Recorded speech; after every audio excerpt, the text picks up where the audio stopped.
The story is entitled Anne and Frank. One day, Anne and her big brother Frank went to the lake with their house dog Roger. Roger is a very good dog, paddler, and he loves the water.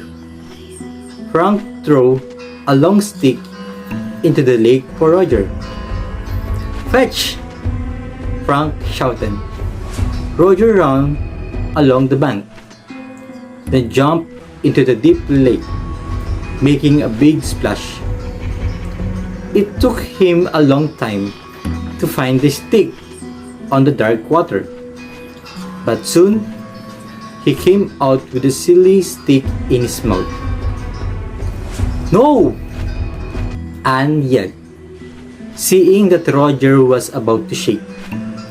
The big dog stuck anyway, giving both Anne and Frank a cold shower. Wiping her face on her t-shirt, Anne laughed. Frank laughed too. "Funny dog," he said, patting the dog's wet head. The sun started to drop in the sky, and some gray clouds rolling in. They began walking home along the path in the woods. "It's kind of spooky," Anne said, holding tightly to Roger's leash. Frank ran ahead then, hid behind a big pine tree. "Boo!" he shouted, jumping out in front of his little sister. Anne screamed, "That's so mean. I'm going to tell Mom." Suddenly, Roger started barking wildly. He jerked away, making Anne drop the sledge. "No! Stop, Roger!" Frank yelled, chasing after a dog through the trees.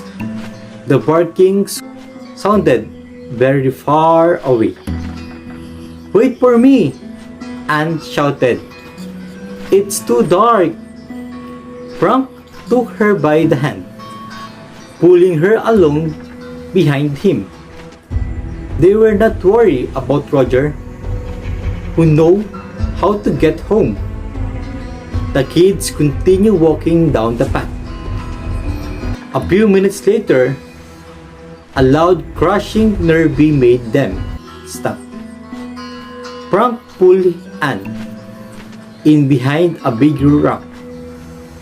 The crashing noise was getting louder and closer.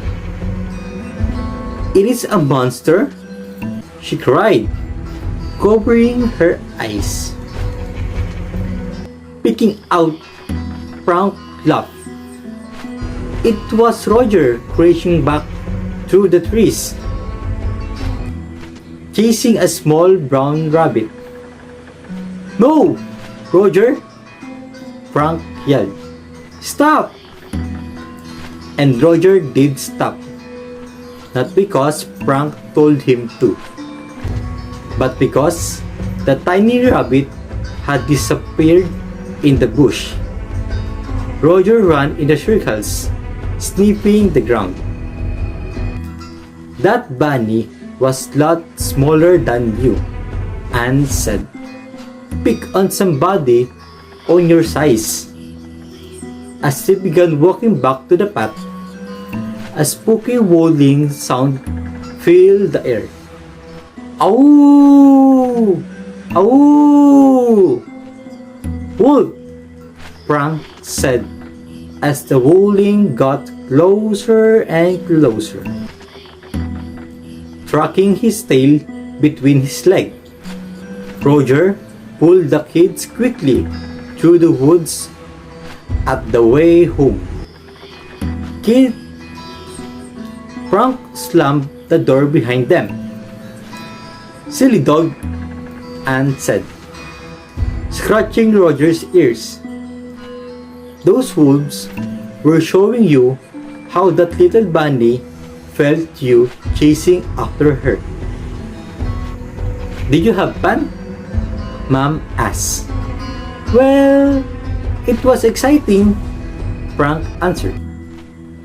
But we're very happy to be home, Anne said. Especially Roger. The end.